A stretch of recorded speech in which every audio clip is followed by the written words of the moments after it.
Hi, everyone. I'm Janie. I'm so excited to be with you today and to be able to help celebrate this important milestone for Frank Porter Graham Child Development Institute 50 years of TA. Wow. And many more to come, to be sure. I'd like to start with a story about a boy who spent the first 17 months of his life here in a Ukrainian orphanage in a pretty little town called Simferopol in the Crimean Peninsula down by the Black Sea. The early months of his life were marked by deprivation, time spent mostly in a crib without his mother there to hold him. This boy is an inspiration to me because he is my child, Ricky Vadim. He is the boy who gave me the joys of motherhood, the joy of being his mother. He gave me the trials of motherhood too, yes, but many more joys. Ricky took his first steps at 17 months of age. As he tottered toward my husband and me when we first visited, his development was delayed as a result of this early deprivation. We even saw a caregiver feed him through the bars of his crib. So, yes, he was shy with us at first, but he quickly warmed up.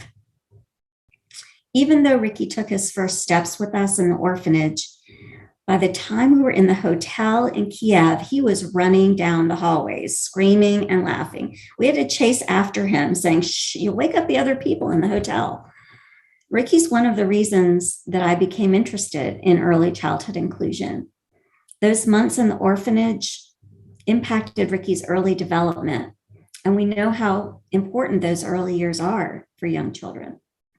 The deprivation had an impact that lasted through his school years. Ricky had an IFSP and then an IEP all the way to 12th grade. He dealt with attention issues, had a hard time sitting still, and struggled to focus and stay on task. We all know what that feels like, right? Staying focused is difficult for adults too. I experienced firsthand what it means to parent a child when the child care center said, "Can he stay home?" when the rest of the kids went on a field trip. Or the preschool teacher who believed that he didn't belong in her class. Or the kindergarten teacher who put his desk in a corner far away from the other children. But we fought for inclusion, and my son is the epitome of resilience. Ricky did belong, and he thrived, and he succeeded.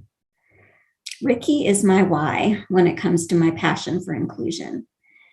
And a parent shouldn't have to fight for inclusion.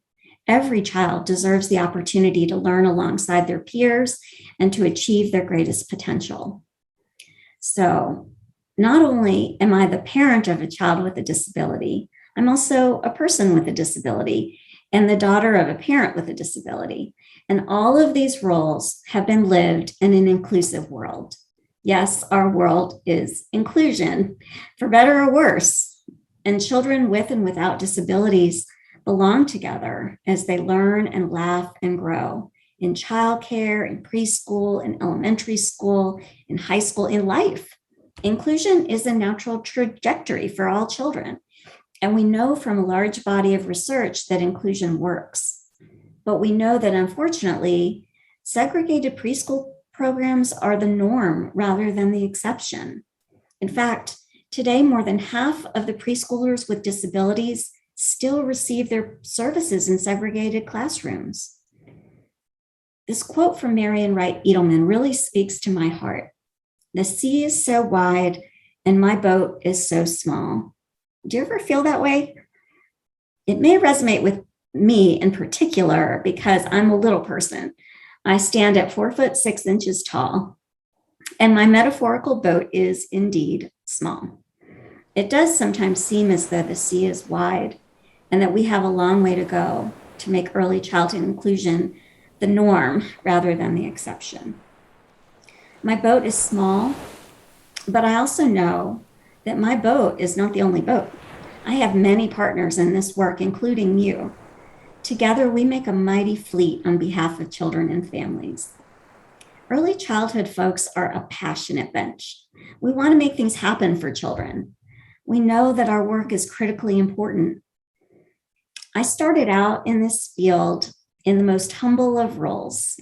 I started out by working as a nanny while in college.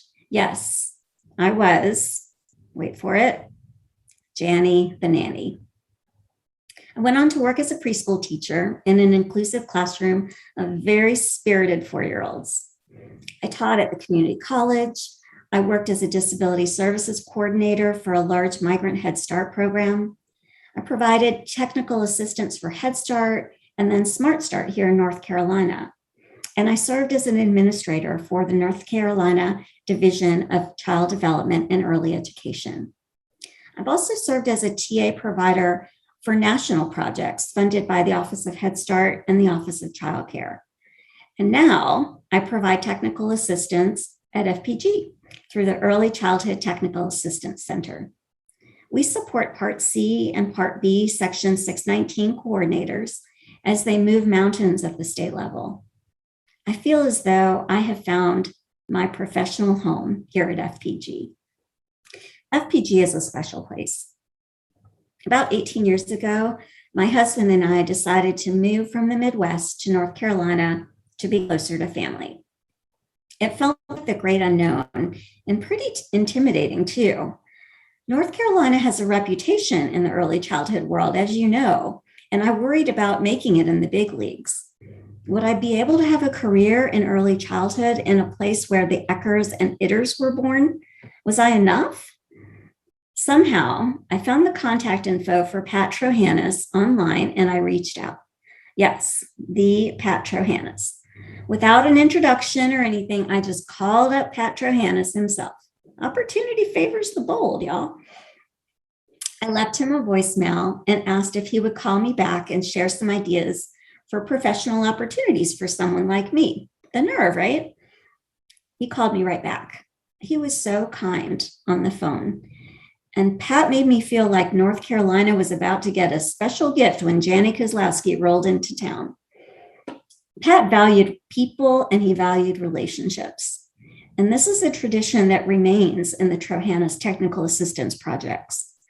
We have a set of agreed upon TA practices, and the first key practice is all about building relationships.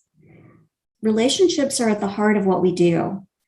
I remember how important trusting relationships were when I was in the role of providing TA to Head Start teachers, moving beyond judgment to partnership and acknowledging that there are multiple right ways of doing things. And this holds true now with the TA supports that we provide for state leaders. They're just like everyone else. They need a trusted partner, a sounding board, a person that they can try out an idea with, knowing that they will be met with support rather than negative judgment. It's through these relationships with state leaders that we're going to be able to create a shift in our systems. Inclusion must be the vision for our state systems if it's ever going to be a reality for children and families. States are working hard to make inclusion a reality for all children. Some states are working on this with state leadership teams, and others are taking a more grassroots approach, beginning with community level discussions. The leaders that I am honored to work with are working on behalf of young children and families in creative and consequential ways. They work across sectors because they know that relationships are necessary to bring meaningful partnerships between early intervention, early childhood special education, and programs where the child would be if they didn't have a disability, like Head Start or childcare or pre-K. State leaders want to make inclusion a reality, but how do we do it? FPG leads the way there as well, with our indicators of high quality inclusion. The indicators offer key strategies and guidance for those working in early childhood environments, local programs and communities, as well as those working at the state level.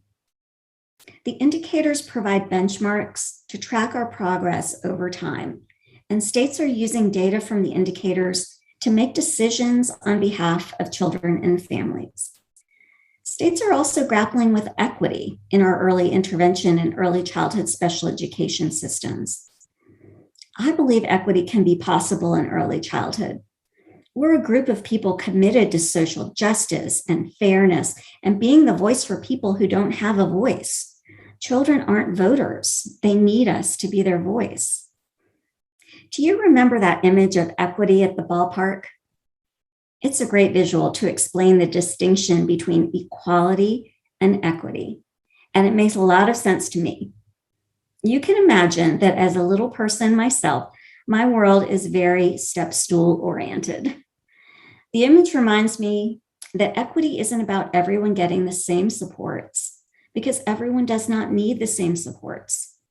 Equity is about giving the just right supports. It's a way to address disparities that exist due to racism, ableism, poverty, and other barriers that are faced by many children and families. I remember a time that I was on a panel at an early childhood event. We were all seated at a table, and one by one, we were expected to go up to the podium and share some remarks. I usually can't see over the top of a podium.